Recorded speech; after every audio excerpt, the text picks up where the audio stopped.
നല്ലൊരു ഇഞ്ചിക്കറിയാണ്. വളരെ സിമ്പിൾ ആയിട്ട് റെഡിയാക്കി എടുക്കാൻ പറ്റുന്ന, ഒരു 2-3 ദിവസം നമുക്ക് കേടാവാതെ പുറത്ത് വെക്കാൻ പറ്റുന്ന നല്ലൊരു ഇഞ്ചിക്കറി റെസിപ്പിയാണ്. ഇതിനു മുന്നേ വളരെ സിമ്പിൾ ആയിട്ടുള്ള ഒരു ഇഞ്ചിക്കറി ഞാൻ ചെയ്തിട്ടുണ്ട്. അതിൽ നിന്ന് കുറച്ച് വ്യത്യസ്തമാണ്. നമ്മൾ ഈ ഒരു ഇഞ്ചിക്കറിയിൽ തേങ്ങയൊക്കെ വറുത്തരച്ചിട്ടാണ് ചെയ്യുന്നത്. അപ്പോൾ എങ്ങനെയാണ് ചെയ്യുന്നതെന്ന് നോക്കാം.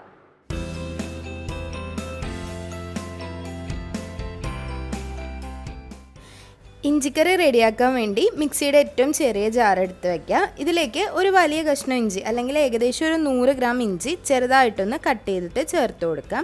ഇഞ്ചി ചെറിയ പീസായിട്ട് തന്നെ ഇടണം, അല്ലെങ്കിൽ അരഞ്ഞു കിട്ടാൻ ബുദ്ധിമുട്ടായിരിക്കും.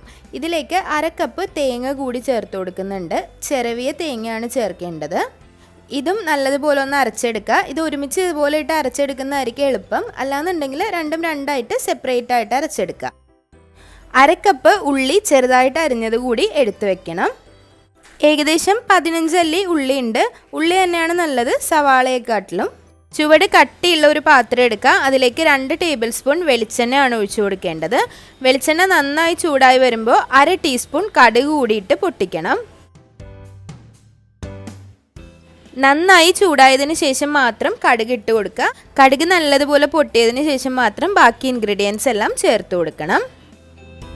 2 പച്ചമുളക് ചെറുതായിട്ട് അരിഞ്ഞത് ചേർത്ത് കൊടുക്കാം. എരിവിനനുസരിച്ച് ചേർത്ത് കൊടുക്കാവുന്നതാണ്. ഇതിലേക്ക് അരിഞ്ഞു വെച്ചിട്ടുള്ള 1/2 കപ്പ് ഉള്ളി ചേർത്ത് കൊടുക്കുക. നല്ല ചെറുതായിട്ടാണ് അരിഞ്ഞിട്ടുള്ളത്. ഈ ഒരു ചേർത്ത് കൊടുത്ത ഉള്ളിയും ബാക്കിയുള്ള ഇൻഗ്രീഡിയൻസും നല്ലതുപോലെ വഴണ്ട് വരണം. ഏകദേശം ഒരു ലൈറ്റ് ഗോൾഡൻ ബ്രൗൺ കളർ ആകുമ്പോഴാണ് നമ്മൾ ബാക്കിയുള്ള ഇൻഗ്രീഡിയൻസ് ചേർത്ത് കൊടുക്കേണ്ടത്. ആദ്യമേ പറഞ്ഞതുപോലെ തന്നെ ഇത് കുറച്ച് ദിവസം നമുക്ക് പുറത്ത് വെക്കാൻ പറ്റും. ഒരു 4-5 ദിവസമൊക്കെ നമുക്ക് ഇത് പുറത്ത് വെച്ചാലും ചീത്താവാതെ ഇരിക്കും. ഒരുപാട് ചൂടത്ത് വെക്കരുതെന്ന് മാത്രമേ ഉള്ളൂ. അപ്പോൾ ചീത്താവാതെ ഇരിക്കണമെങ്കിൽ ഈ ഒരു ഉള്ളിയെല്ലാം നല്ലതുപോലെ മൊരിഞ്ഞ് വരണം. ഉള്ളി വേവാതെയൊക്കെ ഇരുന്നാൽ വളരെ പെട്ടെന്ന് തന്നെ അത് കറി ചീത്തായി പോകാൻ ചാൻസ് ഉണ്ട്. ഇനി ഇതിലേക്ക് ഇഞ്ചിയും തേങ്ങയും അരച്ച് വെച്ചത് ചേർത്ത് കൊടുക്കാം. വെള്ളമൊന്നും ചേർക്കാതെ നല്ലതുപോലെ അരച്ചെടുത്ത ഇഞ്ചിയും തേങ്ങയുമാണ്. ഇതും നല്ലതുപോലെ ഒന്ന് വഴറ്റിയെടുക്കണം. ഈ ഒരു സമയത്ത് ചുവട് കട്ടിയുള്ള പാത്രം എടുത്താൽ അടി പിടിക്കാതിരിക്കും. ചുവട് കട്ടി കുറഞ്ഞ പാത്രം എടുത്താൽ അടി പിടിക്കാൻ ചാൻസ് ഉണ്ട്. ഇഞ്ചിയും ഈ ഒരു തേങ്ങയും എല്ലാം ഇടുമ്പോഴേക്കും കുറച്ചിങ്ങനെ അടി പിടിച്ച് വരാൻ ചാൻസ് ഉണ്ട്. അപ്പോൾ ഇത് കൈ എടുക്കാതെ തന്നെ നല്ലതുപോലെ ഒരു മീഡിയം ഫ്ലെയിമിൽ വെച്ചിട്ട് ഇത് വറുത്തെടുക്കണം. ഒരു ഗോൾഡൻ ബ്രൗൺ കളർ ആവുന്നിടം വരെ ഈ ഒരു തേങ്ങയും ഇഞ്ചിയും ഉള്ളിയും എല്ലാം വറുത്തെടുക്കണം. ഏകദേശം ഒരു 5 മിനിറ്റ് മീഡിയം ഫ്ലെയിമിൽ വറുത്തെടുക്കുന്ന സമയത്ത് ഇതൊരു ലൈറ്റ് ഗോൾഡൻ ബ്രൗൺ കളർ ആവും.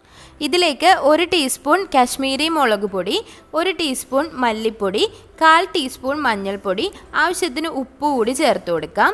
ഈ ഒരു പൊടികളുടെ പച്ചമണം മാറുന്നത് വരെ നല്ലതുപോലെ ഒന്ന് വറുത്തെടുക്കണം. പൊടികൾ ചേർത്ത് കൊടുത്തതിന് ശേഷം ലോ ഫ്ലെയിമിലാണ് വെക്കേണ്ടത്. ഹൈ ഫ്ലെയിമിൽ വെക്കരുത്, പെട്ടെന്ന് തന്നെ പൊടികൾ കരിഞ്ഞു പോവും.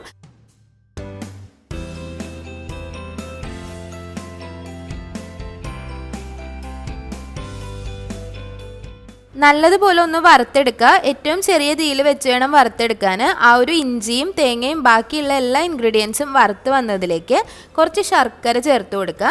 ഗ്രേറ്റ് ചെയ്തിട്ട് ഇട്ട് കൊടുക്കണമെങ്കിൽ ഇട്ട് കൊടുക്കാം, അല്ലെങ്കിൽ ചെറിയ കഷ്ണങ്ങളായിട്ട് ഇട്ട് കൊടുത്താലും മതി. നമ്മൾ ഇതിലേക്ക് ഇനി പുളിവെള്ളം കൂടി ചേർക്കുന്നുണ്ട്. ആ ഒരു സമയത്ത് ഇത് നന്നായി അലിഞ്ഞ് കിട്ടിക്കോളും.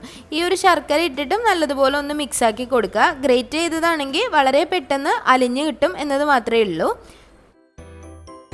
ഒരു ചെറിയ നെല്ലിക്ക വലിപ്പത്തിലുള്ള പുളി 1/2 കപ്പ് വെള്ളത്തിൽ 10 മിനിറ്റ് കുതിർത്തി വെച്ചതിന് ശേഷം ഒന്ന് പിഴിഞ്ഞെടുത്ത വെള്ളമാണ് ചേർത്ത് കൊടുത്തിട്ടുള്ളത്. ഒരുപാട് പുളി ആവശ്യമില്ല. ഒരു ചെറിയൊരു നെല്ലിക്ക വലിപ്പത്തിലുള്ള വാളംപുളിയാണ് ഇതുപോലെ പിഴിഞ്ഞെടുക്കേണ്ടത്. പുളിവെള്ളം ചേർത്തതിന് ശേഷം നന്നായിട്ടൊന്ന് മിക്സ് ചെയ്തിട്ട് കൊടുക്കുക. പുളിവെള്ളം ചേർത്ത് കഴിയുമ്പോൾ അത് നല്ല തിക്കായിട്ടാണ് ആ ഒരു ഗ്രേവി ഉണ്ടാവുക ഇതിലേക്ക് ചേർക്കുമ്പോൾ. മീഡിയം ഫ്ലെയിമിലേക്ക് തീ വെച്ചതിന് ശേഷം നല്ലതുപോലെ ഒന്ന് മിക്സാക്കി കൊടുക്കുക. ആ ഒരു പുളിയുടെ ആ ഒരു പച്ചക്കുത്തും പോയി കഴിയുമ്പോൾ അതിലേക്ക് 1/2 കപ്പ് കൂടി ചൂടുള്ള വെള്ളം ചേർത്ത് കൊടുക്കണം.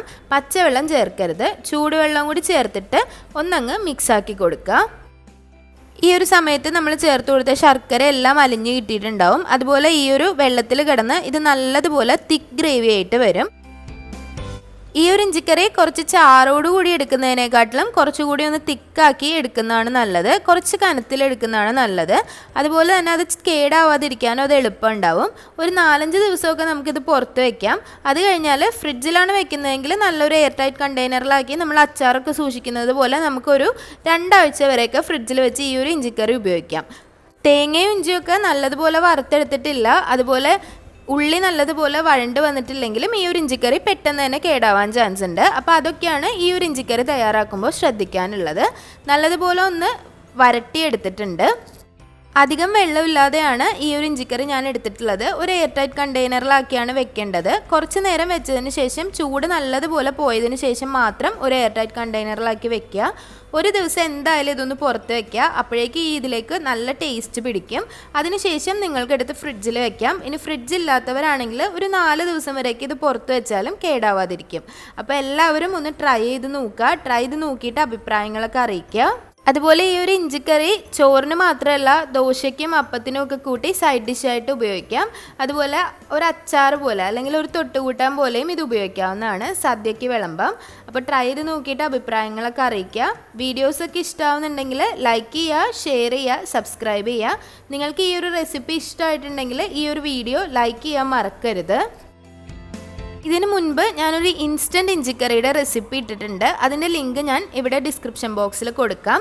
അതിൽ ഞാൻ തേങ്ങയൊന്നും ഉപയോഗിച്ചിട്ടില്ല. വളരെ ഈസി ആയിട്ട് ഉണ്ടാക്കാൻ പറ്റുന്ന ഒരു ഇഞ്ചിക്കറിയാണ്. അതും നിങ്ങൾക്ക് സദ്യക്ക് ഉപയോഗിക്കാവുന്നതാണ്. അതും ഇത് പറഞ്ഞ പോലെ ഒരു 2-3 ദിവസമൊക്കെ വേണമെങ്കിൽ പുറത്ത് വെച്ച് ഉപയോഗിക്കാൻ പറ്റുന്ന നല്ലൊരു ഇഞ്ചിക്കറിയാണ്. അതുപോലെ സദ്യ സ്പെഷ്യൽ കുറേ റെസിപ്പീസ് ഇതിനു മുമ്പ് ചെയ്തിട്ടുണ്ട്. അതിൻ്റെ ഒരു പ്ലേലിസ്റ്റ് റെഡിയാക്കിയിട്ട് നമ്മുടെ ചാനലിൽ കൊടുത്തിട്ടുണ്ട്. അതിൻ്റെ ലിങ്കും ഞാൻ ഡിസ്ക്രിപ്ഷൻ ബോക്സിൽ കൊടുക്കാം. അതും എല്ലാവരും ഒന്ന് ട്രൈ ചെയ്ത് നോക്കുക. അപ്പോൾ ഇനിയും നല്ലൊരു റെസിപ്പി ആയിട്ട് വരുന്നതായിരിക്കും. അതുവരേക്കും താങ്ക്